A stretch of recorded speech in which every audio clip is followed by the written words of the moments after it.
नमस्कार दोस्तों, welcome to only UPSC. मेरा नाम है शुभम और आज हम बात करने वाले हैं एक ऐसे मुद्दे की जो हर साल लाखों यूपीएससी एस्पिरेंट्स के दिमाग पे घूमता रहता है कि क्या भाई यूपीएससी का रिजर्वेशन सिस्टम फेयर है या अनफेयर। सोचिए भाई, दो एस्पिरेंट्स हैं, एक जनरल कैटेगरी से आता है और दूसरा ओबीसी से। दोनों ने यहां बराबर हार्डवर्क किया, दोनों सेम नंबर ऑफ अटेम्प्ट दिए, पर भाई जब रिजल्ट आया तो एक सेलेक्ट हो गया और दूसरा रह गया। अब सवाल उठता है ये कि क्या ये सिस्टम सही है भाई? क्या रिजर्वेशन किसी को एक्स्ट्रा एडवांटेज देता है या ये सिस्टम वाकई जरूरी है ताकि सबको बराबरी का मौका मिले? अब थोड़ा पीछे चलते हैं भाई। जब हमारा संविधान बना तब देश में बहुत ज्यादा क्या थी, सोशल इनइक्वालिटीज बहुत थी। कुछ समाज ऐसे थे जिन्हें सदियों तक शिक्षा, रोजगार और क्या है, सम्मान से दूर रखा गया। इसी इनइक्वालिटी को खत्म करने के लिए डॉक्टर भीमराव अंबेडकर ने रिजर्वेशन सिस्टम की नींव रखी। उनका मकसद था भाई जो वर्ग सदियों से दबे कुचले रहे उन्हें भी क्या है, इक्वल यहां पर सम्मान मिले। मतलब रिजर्वेशन किसी के लिए फेवर नहीं था बल्कि एक करेक्शन स्टेप था भाई, ताकि सब एक जैसे स्टार्ट लाइन से दौड़ सके। अब समझते हैं यूपीएससी में रिजर्वेशन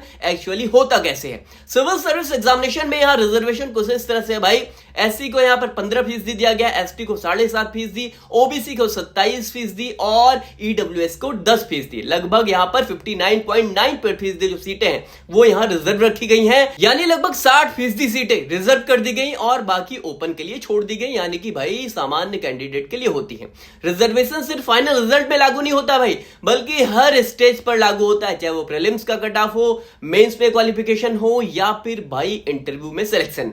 साथ ही एज और अटेम्प्ट रिलैक्सेशन भी मिलता है। जैसे यहां सामान्य जो कैंडिडेट के लिए यहां 6 अटेम्प्ट दिए गए हैं और ओबीसी के लिए यहां 9 दिए गए हैं और एससी एसटी को भाई यहां अनलिमिटेड अटेम्प्ट्स मिलते हैं। अब नेचुरली जिनको यहां पर रिजर्वेशन नहीं मिलता वो सोचते हैं एस्पिरेंट्स की भाई सिस्टम अनफेयर है, और दूसरी तरफ यहां पर रिजर्व कैटेगरी वाले स्टूडेंट्स कहते हैं कि भाई बिना रिजर्वेशन उन्हें कभी मौका ही नहीं मिलता। देखो भाई, जिनको यहां पर रिजर्वेशन नहीं मिला, ऐसे जो स्टूडेंट्स हैं, कैंडिडेट हैं, उनका कहना है कि भाई यूपीएससी एक कॉम्पिटिटिव एग्जामिनेशन है तो सिलेक्शन सिर्फ यहां पर मेरिट के आधार पर होना चाहिए। उनका तर्क है भाई कि एग्जाम सेम है, सिलेबस सेम है तो भाई इवैल्यूएशन भी सेम रखना चाहिए ना।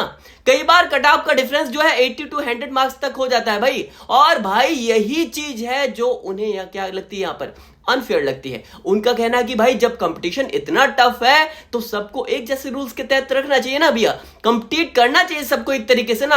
अब भाई वही जो रिजर्व वाले हैं जिनको यहां पर रिजर्वेशन मिला है, उनका कहना है कि भाई जो रिजर्वेशन है उनके लिए कोई शॉर्टकट नहीं है भाई, बल्कि एक सर्वाइवल सिस्टम है। इस पर ध्यान देने वाली बात है, बिल्कुल सही, ये सर्वाइवल सिस्टम की बात कहते हैं, क्योंकि भाई ग्राउंड रियलिटी ये है कि अभी भी एजुकेशन और एक्सपोजर में बहुत बड़ा गैप है भाई। हर कोई दिल्ली आकर कोचिंग नहीं कर सकता, हर किसी के पास प्रॉपर गाइडेंस नहीं है। देखो रिजर्वेशन उन्हें सिर्फ मौका देता है कि वो भी रेस में उतर सके जिसमें भाई बाकी के लोग पहले से कदम आगे बढ़ा चुके हैं, पहले से आगे जा चुके हैं। देखो अब अगर हम डेटा देखें तो यूपीएससी के रिजल्ट में आप सभी कैटेगरीज के जो कैंडिडेट्स हैं वो टॉप रैंक्स में आने लगे हैं भाई। पिछले कुछ सालों में ओबीसी और ईडब्ल्यूएस जो कैंडिडेट्स हैं उनकी संख्या बढ़ी है, लेकिन अभी भी जो उनका रिप्रेजेंटेशन है पॉपुलेशन के रेशियो में वो कम है। इट मीन सिस्टम काम कर रहा है लेकिन धीरे धीरे। इसलिए सरकार और यूपीएससी दोनों ये कोशिश कर रहे हैं भाई कि जो रिप्रेजेंटेशन का स्तर है वो लेवल पर आ सके, बराबर हो सके। देखो भाई कोई भी सिस्टम परफेक्ट नहीं होता। रिजर्वेशन सिस्टम का मकसद नोबल था लेकिन मिसयूज भी हुआ है।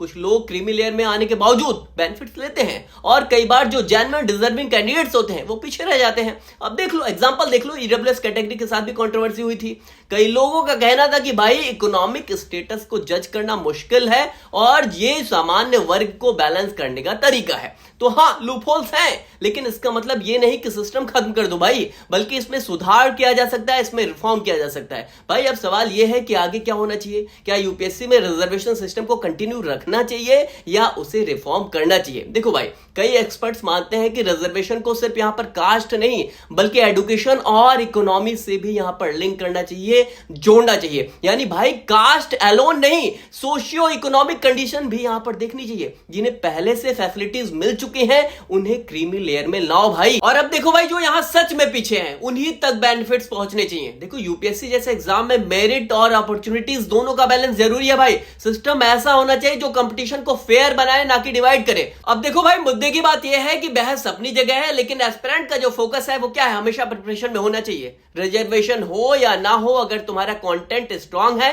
कॉन्सेप्ट क्लियर है और हार्डवर्क लगातार है तो कोई सिस्टम तुम्हें नहीं रोक सकता। हर साल टॉपर सभी कैटेगरी से आते हैं भाई, और उन सब में एक कॉमन चीज होती है, हार्ड वर्क। तू तो बस भाई अपना बेस्ट दे, बाकी सब अपने आप होगा। तो भाई यूपीएससी का रिजर्वेशन सिस्टम फेयर है या अनफेयर है, इसका जवाब सीधा नहीं है, क्योंकि भाई ये सिस्टम किसी एक वर्ग के पक्ष में नहीं है, बैलेंसिंग के लिए बना था। हाँ फ्लॉज है, लेकिन इंटेंशन बराबरी का है भाई। हमारा काम है समझना, इवॉल्व करना, क्योंकि आखिरी में भाई यूपीएससी सिर्फ एक एग्जाम नहीं है, एक माइंडसेट है भाई, जहां मेरिट, ऑनेस्टी और डिसिप्लिन ही असली ताकत है। अगर आपको ये वीडियो इंफॉर्मेटिव लगी तो लाइक जरूर करना, कमेंट में आप बताना कि आपके हिसाब से रिजर्वेशन फेयर है या अनफेयर। और ऐसे ही ऑनेस्ट यूपीएससी जो कंटेंट है उसके लिए आप ओनली यूपीएससी को सब्सक्राइब कर सकते हैं। तो दोस्तों ये थी UPSC based analysis by only UPSC. मैं हूं शुभम, मिलते हैं अगले वीडियो में। Till then keep learning, keep questioning, bye bye.